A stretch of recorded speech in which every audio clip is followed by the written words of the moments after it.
Today I have the honor of interviewing Jamil Honesty, a prolific producer and MC. He's released over 7 acclaimed albums, and he released an album just a few days ago, The God's Honest Truth. We're going to bring him in and talk to him about his musical career, his new album, what he's working on now, and future plans. Peace, what's going on, man?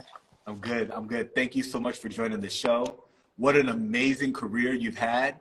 You've been prolific, releasing project after project, to include a new project you just released a few days ago. I'm excited to talk about all that. But what I always like to do is, give artists a chance to talk about their own musical journey and how they got started, how they fell in love with hip hop, how they got into music in general. Can you tell us a little bit about how you first got started in music? From a kid, man, you know what I'm saying, 3, 4 years old, I remember my babysitter giving me my first vinyl, the Thriller album. And I played that joint, on my little Fisher-Price album player that we used to have back in the day. I used to play real records. Fisher-Price, anybody know about Fisher-Price? They had the oven and all of that. So, yeah, I used to have a little Fisher-Price record player or whatever. So I had my Thriller album and some other albums or whatever. But, I always had a love for music. My mother, shout out to her, she played music around the house. My grandmother played a lot of music around the house, dancing. That was big in my family, music. Still to this day, man. My mother's a big fan of music. You know what I'm saying? She loves it. So as far as the love of music, it's kind of been, in me from day one. As a matter of fact, I think there's some pictures around here somewhere. My mother's pregnant with me in the studio. So, Wow. Yeah. So so as far as music, it's always been around. As far as hip hop is concerned, just me being from New York, it was sort of ambient. You know what I mean? Like you couldn't help but to hear the likes of the Run DMCs and the Eric B and Rakims and Slick Ricks and all of that. You couldn't help to hear it. You know what I'm saying? Going throughout the neighborhood that I grew up in as a child. But I really didn't find any interest in it until I want to say my preteens. You know what I'm saying? One song, shout out to the Native Tongue, shout out to Tribe Called Quest, shout out to Busta Rhymes, Scenario. Yeah. Did it for me. Because prior to that, I was listening to old R&B, R&B at the time, a lot of dancehall music. So when I heard Scenario, and specifically Busta Rhymes' verse, it was very when I heard it was like, damn, I never heard nobody rhyme like that. You know what I'm saying? So it was like, when I heard him, it reminded me of what I was listening to, like, just like the patterns and the rhythm that I was listening to when I would listen to like, Ninja Man or Shabba Ranks, that kind of cadence, right. So I gravitated to that. I was like, yo, this is dope. You know what I'm saying? Like, and I started, and what I did was I wrote the lyrics down till I could remember it and recite it myself. That song and Smooth Operator by Big Daddy Kane. Shout out to Big Daddy. So at that point, I was like, yo, I this is something I want to do. So I started writing my own raps. You know what I'm saying? And then, time went on, and of course, when Wu-Tang came out, it was like that really put the battery in my back. From Staten Island. Staten Island, which is a forgotten borough. At that time, it was, even more forgotten. You know what I'm saying? So you had these guys that were from my, my borough that was putting the borough on their back and influencing the world. So it was like, yo, if they could do it, I could definitely do it. Yeah. So we're talking about from '93. I'm still at it, man. I'm still at it. Yeah. Wow. That's a great background. You said that you had pictures with your mom when, she was pregnant in the studio. Was she a recording artist? Nah, no, she used to try to sing, she used to sing a had a little voice or whatever. I don't know why she was in the studio. Yeah. But she was, she was, Yeah, she was like around creatives and in the studio stuff like that. Yeah. You know, it's funny you also mentioned those little Fisher Price record players. You know, those are really coveted by producers because they're portable. There's some of them that are portable. They run on batteries. Right. So they take them with them when they go digging. Oh. Because they can listen to, they can listen to stuff that they're digging on the little Fisher Price joint. Oh, yeah. That's like a hot item on eBay and all that. I ain't know that, man. That's crazy. As a producer, So that background is really interesting. A lot of rappers from New York, several have like Busta Rhymes. You mentioned Busta Rhymes, but they have like that West Indian background, and that influenced them. Do you have any of that? No, oddly enough, I don't. I just, we were talking about this offline, me just being from New York and being around the different cultures, you know what I'm saying? People from Jamaica, Trinidad, Haiti, Puerto Rico, Colombia, Honduras, it's like, you tend to gravitate to certain things, you know what I mean? Yeah, that's what that was about. But my people are from the South, man. Yeah. Different rhythms, right? And that influenced hip hop so much. Cool Herc and how he used to bring out the big speakers and wire them, and that all comes from dancehall culture. Exactly. Yeah. Exactly. Yeah. Yep. I did when I was in college, I did a project for that. Just speaking to the origins of hip hop and how a lot of it came from Jamaica, in the West, you know what I'm saying? Yeah. But collectively, I would say, that's like a few aspects of it. But collectively, I would say, a lot of the people of the diaspora had a lot to do with the genesis and the beginning of hip hop. You know what I mean? Yeah. Even with the the Latinos and Native Americans. You know what I'm saying? Like we all. Absolutely. It's our thing. Yeah. Salute them. Yeah. Yeah. Hip hop's adversity music. Yeah. It came from, a big part of it is buildings being burned down in the Bronx. Right. And people don't really have resources. Right. But, and all the gang activity. And then, they started breakdancing. To settle things that they were doing with violence. They did like an old school version of capoeira. Yeah. They do that in Brazil too, So really, really interesting. So you start, you're a producer. Your beats are incredible, and you're an MC. Which came first? The MC aspect of it came first. You know what I mean? I started. I'll tell I guess I'm gonna be telling my age now. I started. I started in the early '90s. You know what I'm saying? Yeah. As a preteen. So, and then I went into production in like the 2005. So it's like the mid 2000s. Yeah. So I started at that point, and I was shout out to Boogie from DMP, Knots. Shout out to him, Knots crew. I was working with him, and I was working on some music, and it was to the point where I was bringing him the samples and telling him how I wanted it flipped and all of that. He was like, "Yo, you guys will start making your own beats or whatever." You got the ear for the samples. Yeah. And that's from, and everything has its origin, right? So it's like, going back to, when I was in my grandmother's house, in my mother's old room, she had like boxes of 45s, man, and I would just be going through them joints, and you know what I mean. Absolutely. So it was like I was always a fan of soul music, R&B, just music, period. Yeah. You know what I'm saying? So it was like it was like easy for me. You know what I'm saying? Shout out to Aaron. Aaron's one of my best friends, man. He taught me how to use Reason, which is the program that I use to produce and all of that. So got it. You still use Reason now? Oh yeah, to this day, Reason 11. Shout out to J.R. Swiss, man. He's in the building. Yeah. Everybody that's checking.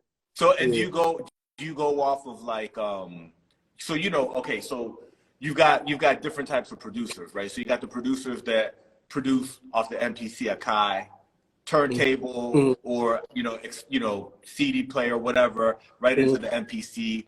ASR 10s are similar. Tritons are similar to ASR 10s. It's going in.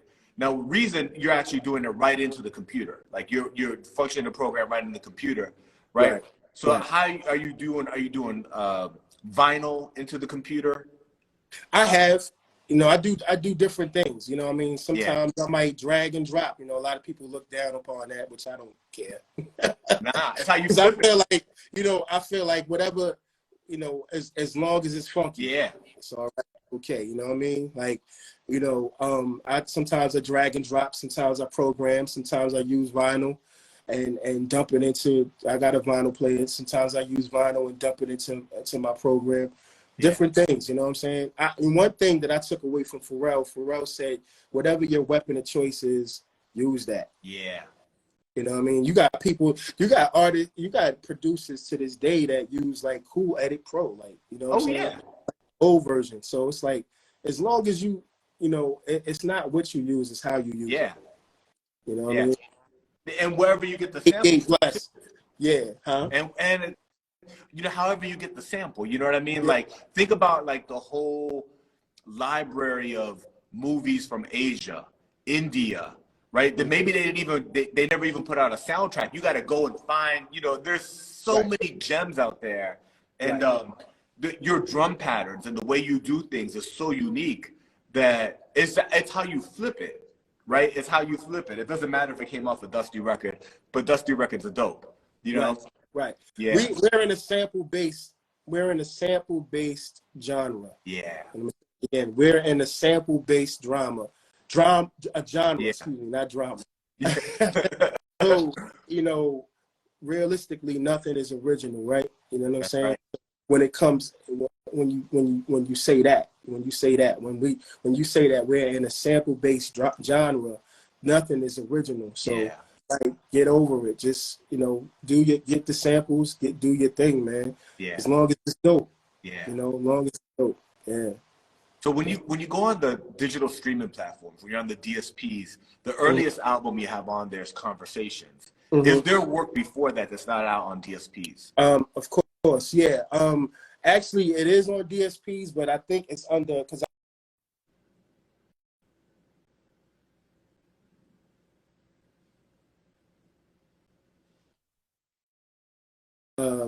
pardon my French, entirely produced by Cool FD, that dropped in January of 2014. So that was like officially my first album that dropped around that time. And then shortly after that, I did do the Conversations. That's more so of a mixtape more so than an album, I would say. Conversations? Yeah, Conversations. Of different songs. It was just a collective of different songs that I had recorded around that time that I just said, yo, you know what?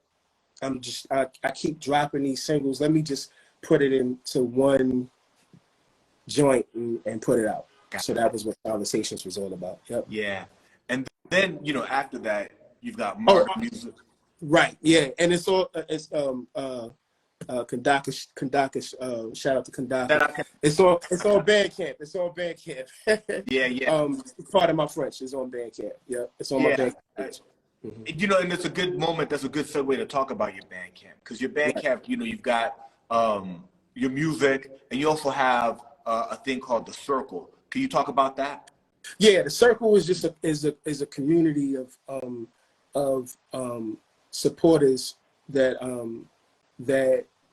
every time I drop, they like to call super fans, right? Yeah. I just call them supporters. These are individuals that every time you drop something, they're there.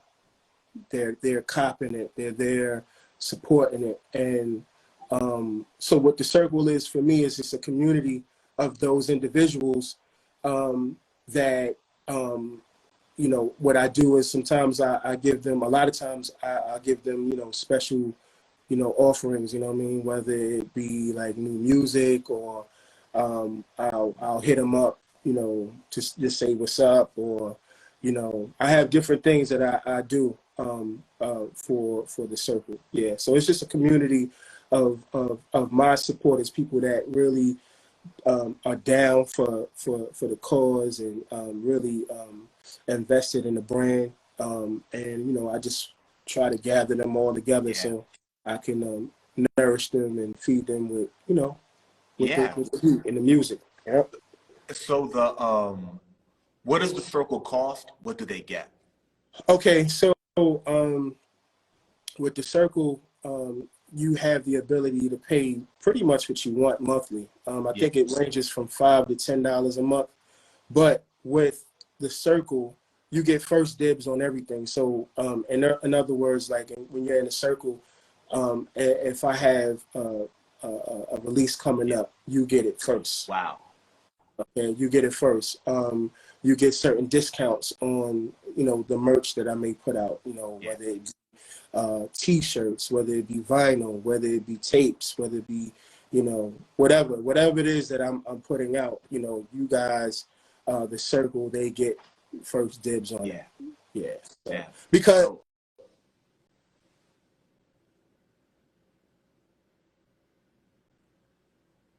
it's a continuous kind of thing where, you know, they're always there. Every time I'm dropping something, they're just always there, you know, and willing to support. So shout out to them. Shout out to everybody that's in the circle, man.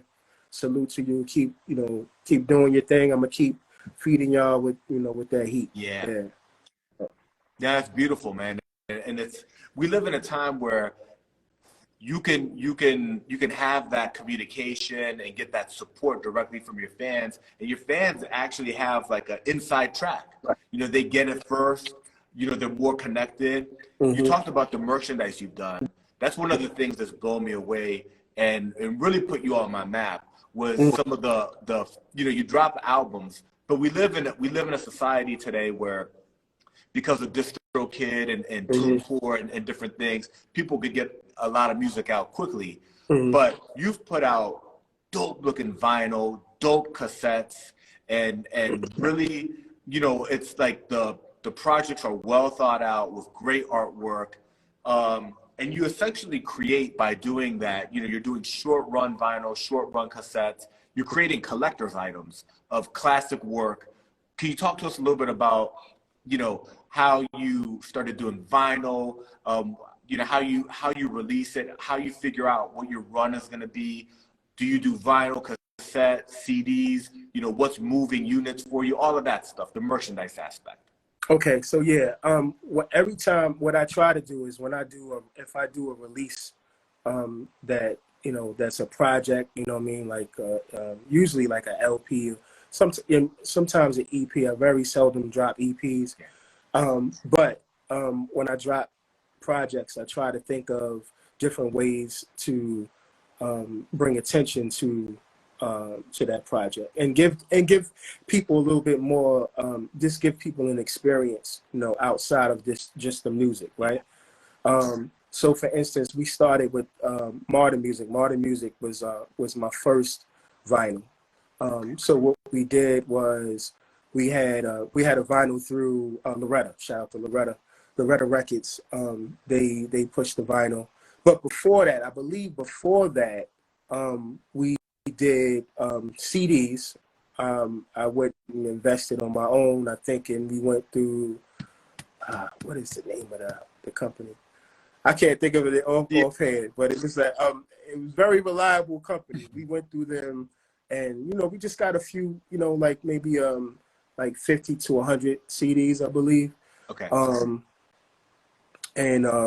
You know, and we did the CDs, and we shopped that on Bandcamp. We also did the cassettes. Oh man, I can't even think of the name of the company that did it. But we did the cassettes through an independent company. Man, they're gonna kill me when they man, I can't even think of it. Yeah, but anyway, yeah. So we did the cassettes through them.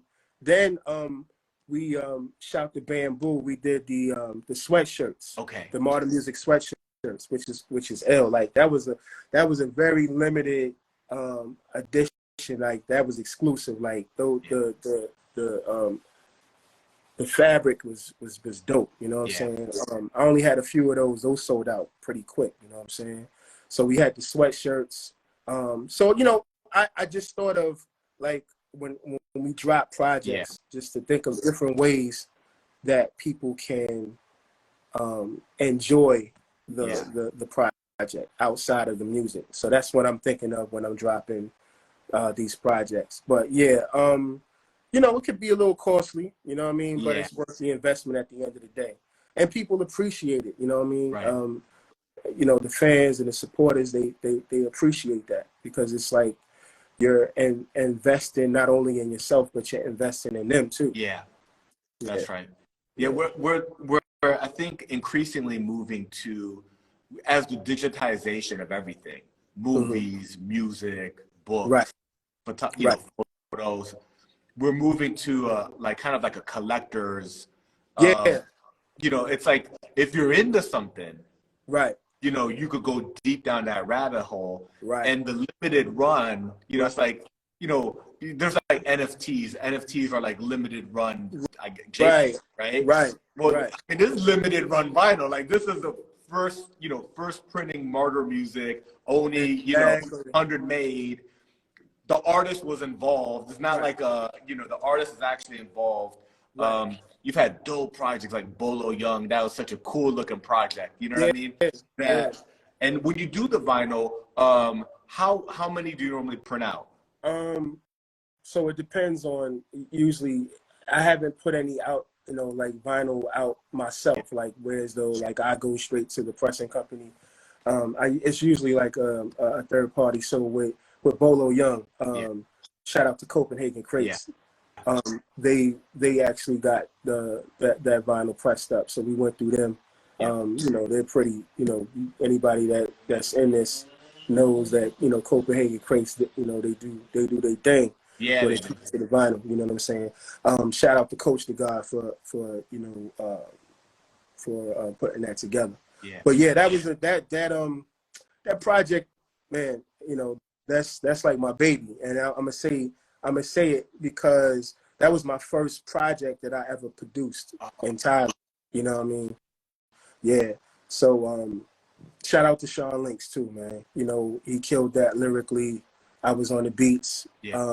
And it was a great moment in my career. You know what I'm saying? That's something that I always will hold near and dear. You know what I'm saying? Yeah. Because you know, that was something that that was a first for me. Yeah. So kind of scary too, man. Because you know, people, you know, it's one thing when you put something in your bio that to say, okay, you know, I rap and I produce, right? So they're like, yeah.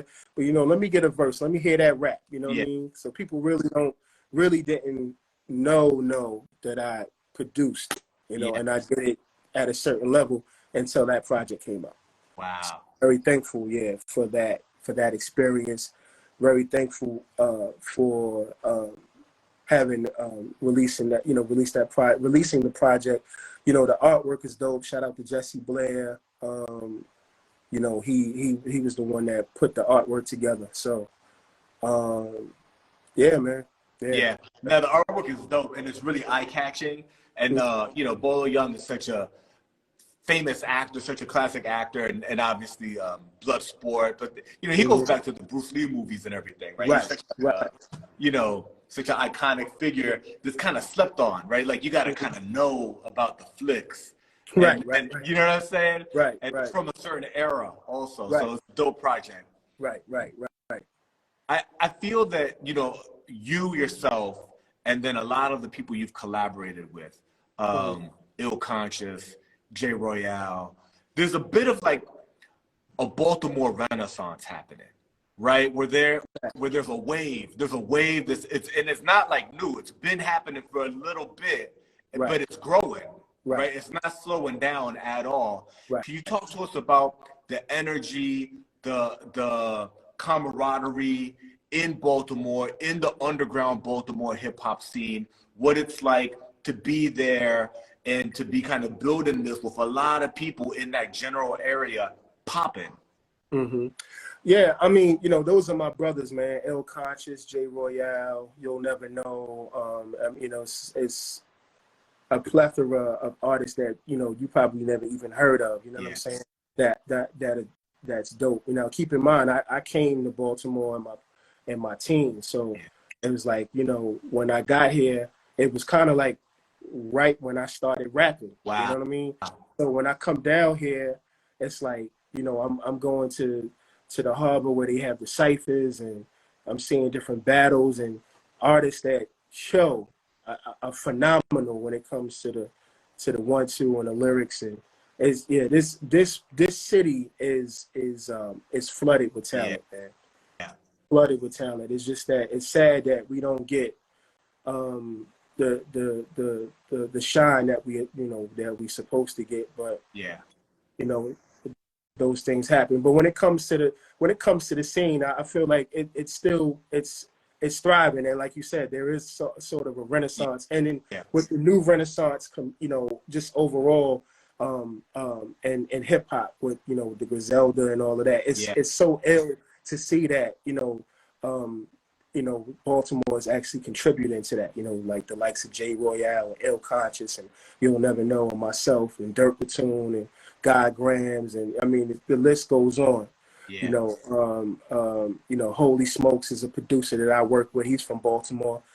He did the Rufus Buck project with me. J Soul is a phenomenal producer. So it's like it's so many.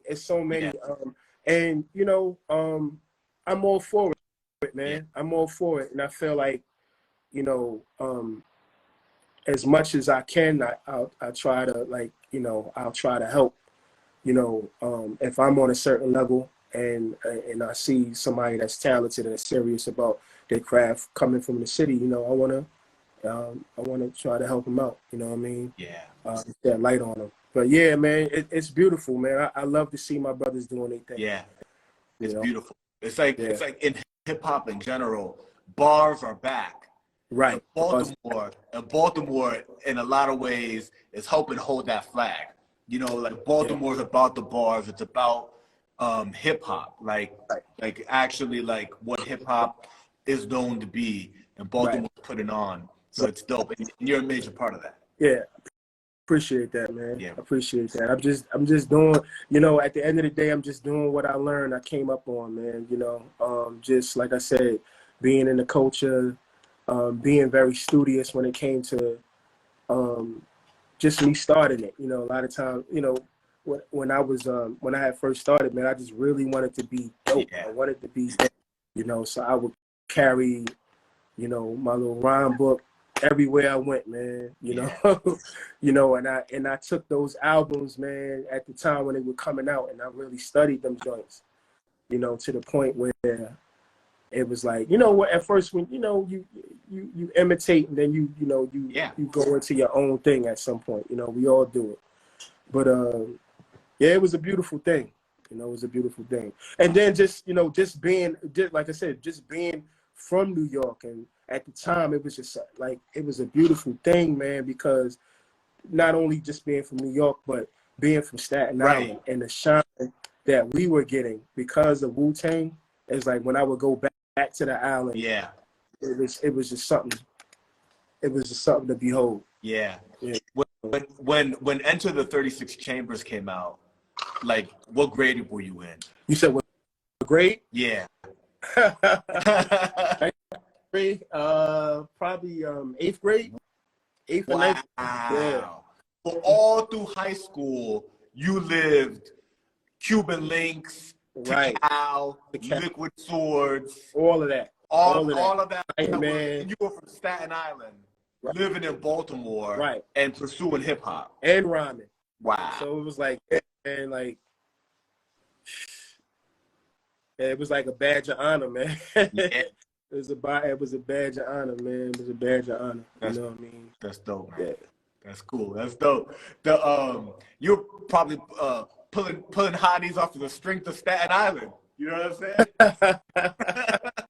saying? Right, right. Yeah, you know, lying, talk about, yo, Ghostface is my cousin, yo. You know what I'm saying? Really? You know what I'm saying? Yeah, yeah, that kind of dumb stuff, man. Yeah, I was doing that. That's fun. That's cool. Yeah, I was doing You got you got a track I want to ask you about called Pam Grier. Okay. So dope track, Pam Grier, classic, you know, actress, famous in the 60s and 70s. Tell us a little bit about that song. That's not on the album, right? That's like a Lucy. It's a Lucy for right now, you know what I'm saying? Like I'm putting together an album that it's supposed to be a part of. So yeah, so it will be a part of an album, but I just ain't put the album out yet. Yeah. Yeah, but as far as Pam Grier is concerned, you know, Pam Grier is such an iconic figure in the Black community, you know what I'm saying? And not so much of, you know, because of her beauty, but just what she stood for, you know what I mean? And, you know, I wanted at the time, you know, I wanted to kind of shift the paradigm a little bit, because I didn't have any joints about, you know, Black and brown women, you know what I'm saying? Or just, you know, females, period. And I didn't see, I saw like sort of a void in the niche that I was in, where we, you know, spoke to that. So that was something that I wanted to do, just to celebrate our Black women, Black and brown women, man, you know? Yeah. The most beautiful thing in the world. Absolutely. Yeah, no, you do a great job. The beat is dope. Your flow is great. You know, it's lyrical, but it has bounce to it. It's flirtatious but respectful. It's a great track. You know, right. What's your favorite Pam Grier movie? I'm gonna say Jackie Brown, yo. Okay. I'm gonna say Jackie Brown. Yeah, Jackie Brown. That was one of my joints. Yeah, yeah, it was that's a dope movie. That's later Pam Grier. Yeah, that's later. Tarantino brings her. Look, she's still fire though. Oh yeah. Oh yeah. She's still fire. Yeah, for sure. But what's interesting about Pam Grier is that, you know, she's got the catalog, you know, the Foxy Brown and Bucktown and Coffee, like that whole, you know, 60s, 70s, early blaxploitation era. Yeah. But she's working throughout, you know, she never stopped working, right? And Tarantino brings her back, and you see her like Jackie Brown, Pulp Fiction, and, you know, a bunch of other stuff later on. Right. So. Yeah. See, you know, and don't sleep on that soundtrack, that Foxy Brown soundtrack. Shout out to Willie Hutch. You know, that soundtrack was really dope. A bunch of samples on there. Yeah. Oh yeah. I was digging in some of them joints myself. Yeah. That's my favorite era of music, is the 60s, 70s. You know, I would say funk. But I mean, really, he's been sampled to death, but James Brown's discography is incredible. But then everybody, you know, you have so many people making incredible music with, you know, that's true, musicians man. Jazz. I mean, it was just a prolific era, man. Like the jazz was dope, the rock was dope, heavy metal was dope, psychedelic rock was dope. You know, the soul was dope. It's like, I don't know. It was just a dope time, man, that I wish I was a part of. I mean, I was born at the end, you know what I mean? But I ain't really get to experience the bell bottoms and the froze and all that, you know what I mean? Yeah. So you just recently dropped a new album, a new project. Right. Talk to us about it. It's like 2 or 3 days, you know, since it first came out. The God's Honest Truth. Talk to us about that project. Man, first off, I want to shout out to the producer and my friend Krazyfingaz, man. Like we started recording that project in 2017. Wow. At a time in my life that, you know, I was a very dark place, man. Very dark place. And I had to come to grips with a lot of things, you know, and sometimes, you know, as men, we tend to, you know, sometimes not take accountability for the things that, you know, we put ourselves in. You know what I mean? Like, you know, we find ourselves in certain situations and be like, well, it was their fault. You know what I mean? Nah, you know. So what the God's honest truth is, it's a different.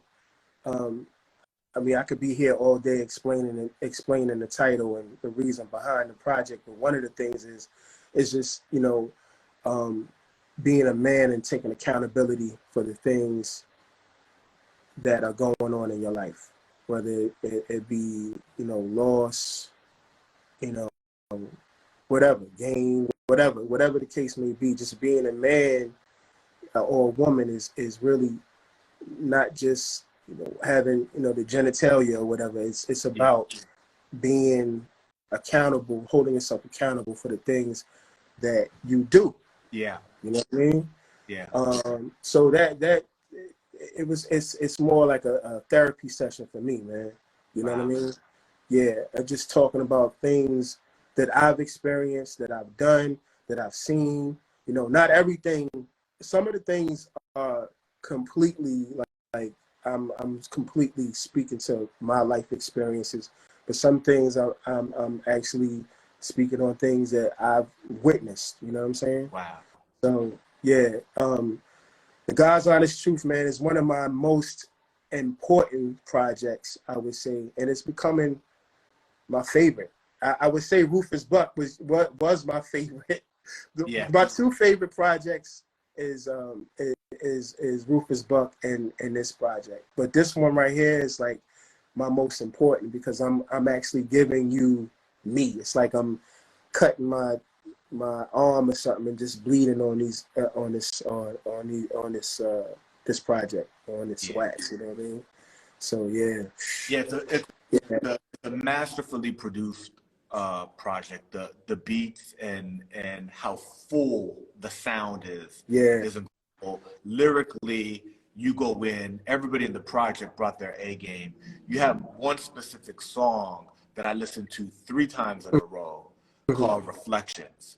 And your verse on that song is incredible. It's vulnerable. And I think you talk about something that a lot of men talk about.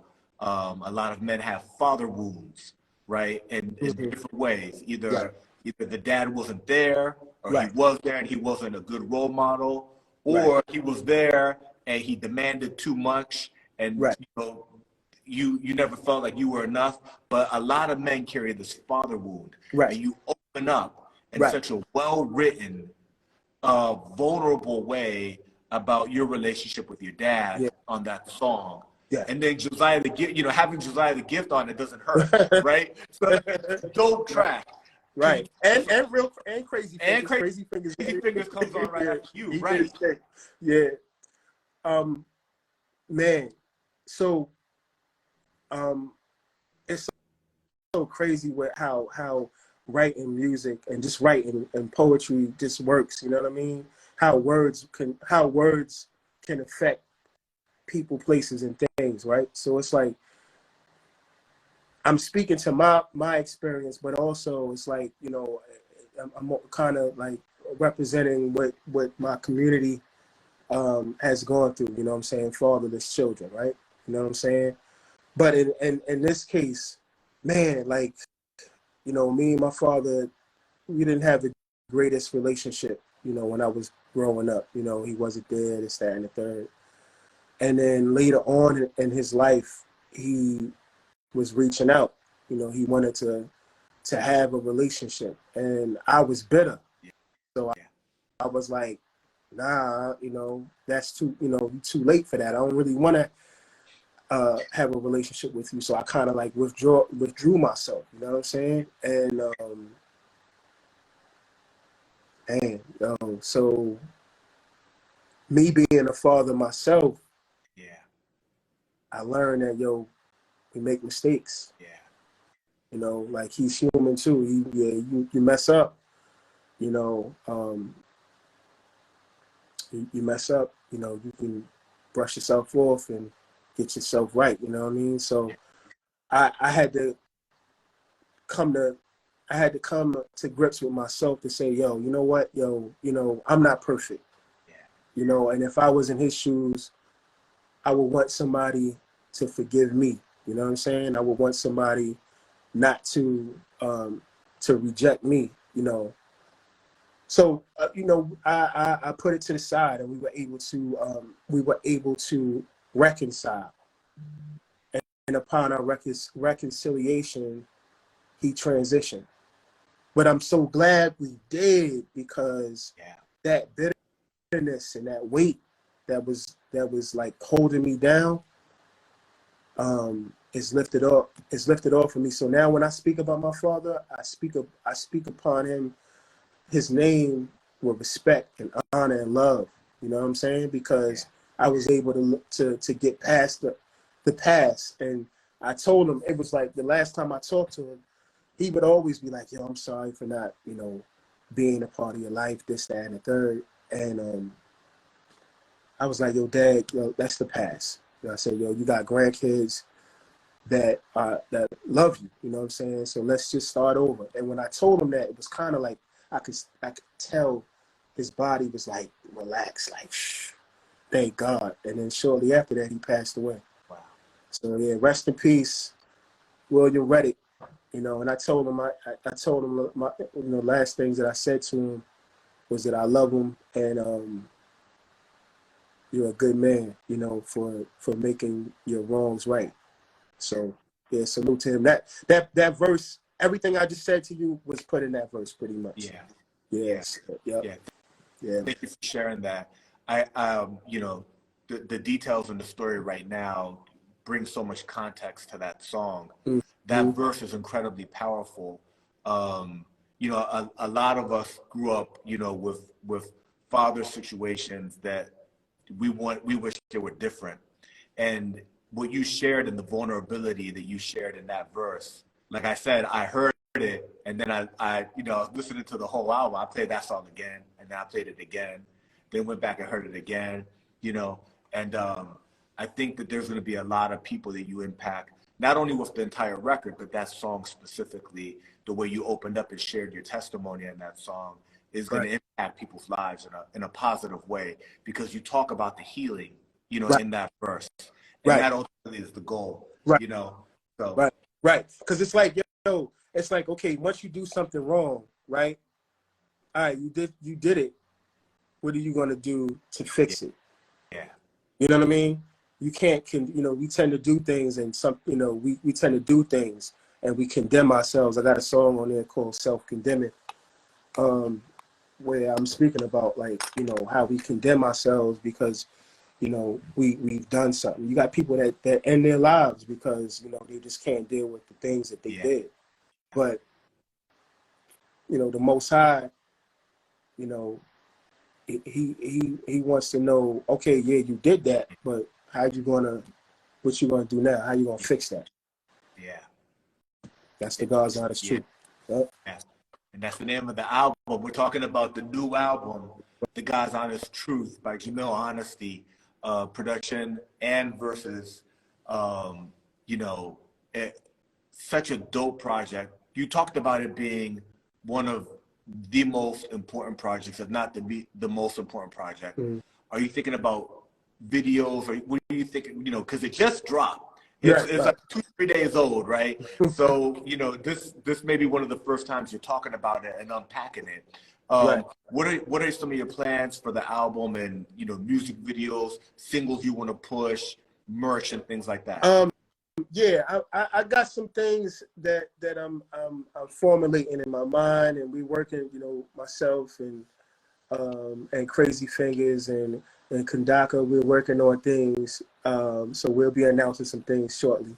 But yeah, we definitely, you know, the thing is this is not just a regular album. It's a conversational piece. So it's like, yeah, you could put videos up, but, you know, does this, you know, is this something that you're just gonna do in front of like a bodega? Nah, it's like, if you're gonna do it, it has to be thought out, right? Yeah. So, and it has to be special. And it's like, you know,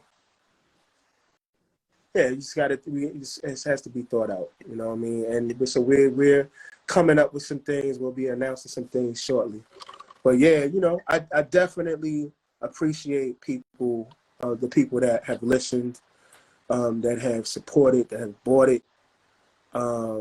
And I want this one to breathe. I do. I want people to really listen, and maybe it will help their current situation, and maybe it will help them mend a relationship that has been broken for years. You know what I'm saying? Or a family that's been broken for years. You know what I'm saying?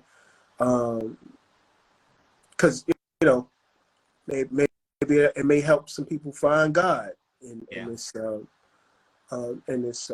project. So, I mean, it's a lot of things, man. It's a lot of things that I'm speaking to. It's a lot of things that I'm saying, you know, and this project. So yeah, hopefully, you know, people just like really sit down. I know we're in the age of microwave music, fast food music, and people like, you know, they hit you up in the DMs. Dang, I can't wait till you drop your next album or whatever. And I'm like, bro, listen to this one. Yeah. You know what I mean? Nobody's done, but you know what's funny? Nobody's done that yet. But right. You know, I've experienced that. But yeah, man, I appreciate the love, man. Yeah. I really do. I was talking to Krazyfingaz about it. Like, you know, I knew it was dope, but I just, you know, sometimes you get it, you're not fearful, but you like, dang, you know, you get a little nervous, like, yo, I wonder how they gonna take this in, you know what I mean? Or are they gonna reject it? Cause it's like, nah, you know, it's too soft, it's too vulnerable. I don't want to hear that, you know. And I've been getting a lot of good feedback, and specifically from men, and that's dope, man. Because you know, I am a black man, you know, and I can only speak from my perspective as being me and being a black man. So it's dope, you know, it's dope, man. And not just black men, but you know, men and women of all different cultures and creeds. They've been hitting me up. So yeah, salute to them. Yeah. We're talking about the new record released by Jamil Honesty and Krazyfingaz on production. The production's amazing. The lyrics, you guys capture yourselves going back and forth on every song. You've got featuring from Josiah the Gift, Elzhi, and more. It's available now on all digital streaming platforms. It's available on your Bandcamp. They can buy it digitally there. It's an incredibly dope and vulnerable album that actually goes into your life. It talks about life experiences. It's beautifully written. I'm excited to see what merch. I want, you know, the God's Honest Truth vinyl. You know what I'm saying? Yo. We want the music. Holla at me, you know, like, right. Somebody, anybody that's on here that, you know, holla at me, man. Absolutely. Get that cracking. Yeah, we gonna get it. I'm in talks with certain individuals. We gonna get that. I don't know when it's gonna happen, but it's gonna happen. I tell you that. We're gonna make it happen. That's dope.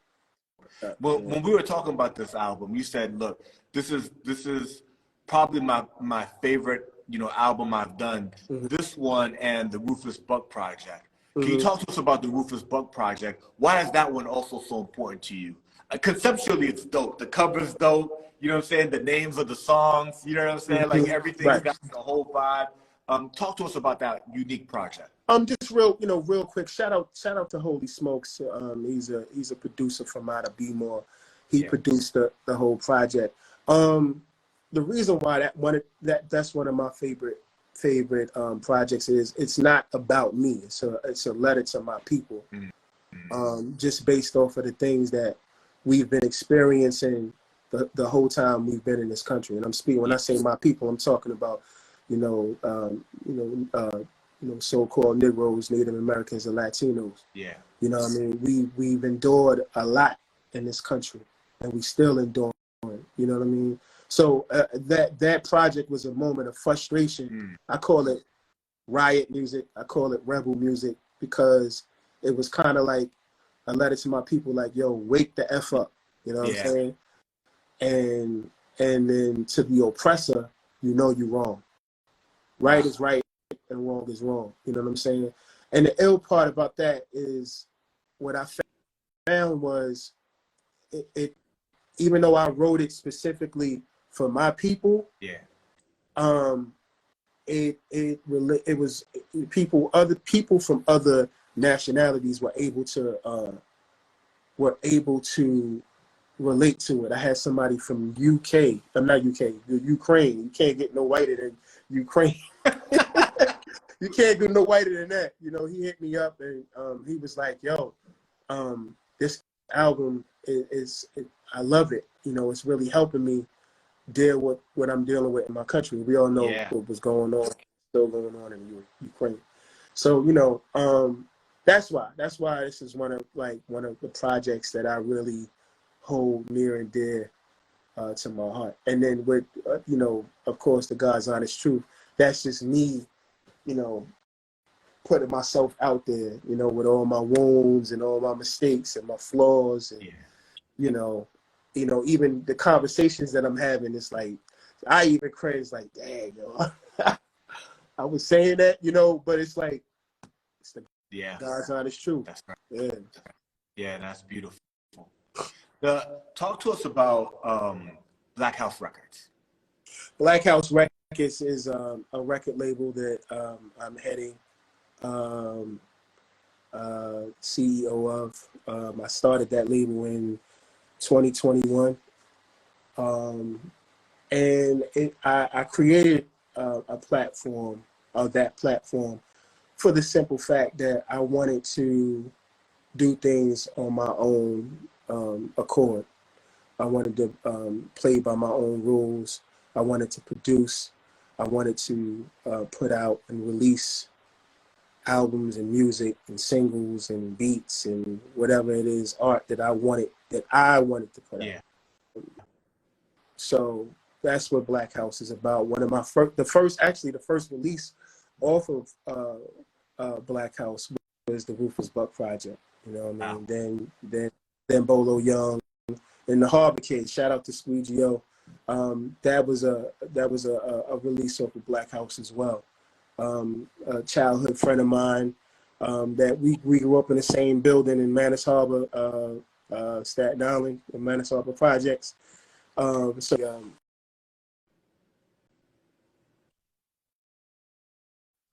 it. The Harbor Kids, that picture on the cover, just got the street corner in the building. That's the building in the street corner where you guys grew up. Yeah. That's dope. Yeah. That's dope. Shout out to him, man. Yeah. So, man. So, you know, this Black House, you know, look forward to more releases. We dropped the God's Honest Truth. Yeah. You know, a few days ago on it. You know, it's a collective, just joint effort, collaborative effort, if you will, between Black House Records and 412 Alone. So, yeah. So, and then, you know, we got Stacks 410. He dropped Lali Gala. I always pronounce that wrong. Lali Gala. He did that.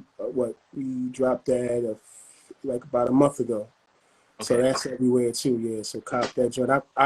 That's another joint that I fully produced. Stacks 410. Yeah. Yep. And then I got 88 Bless. 88 Bless is on. Is a producer under Black House. He's gonna be dropping his album soon. He just dropped the single with Josiah the Gift called Blessed. That's everywhere as well. So yeah, we moving. Yeah. 2023, man. What a year it's gonna be for you as a producer and MC, and for your record label. You got a lot of incredible music coming out. The God's Honest Truth out now everywhere. As we start to wrap up, where can people find you? Where do you live online? Where's the best places for them to go find your merchandise and your music and things like that? That's funny you said live, yeah, because I do live on IG. So I I do too, my bro. Yeah, IG. Somebody told me you might as well roll it up and smoke it. You on here so much.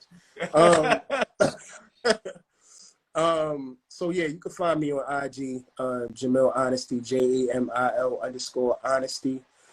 Pretty much on anything, Twitter, Facebook, but most of the time, if you want to reach me about any, anything, business wise, you need a verse, you need beats, you want to do a project, hit me up, my DM, or you can hit me up on my email, jamilhonesty@gmail.com.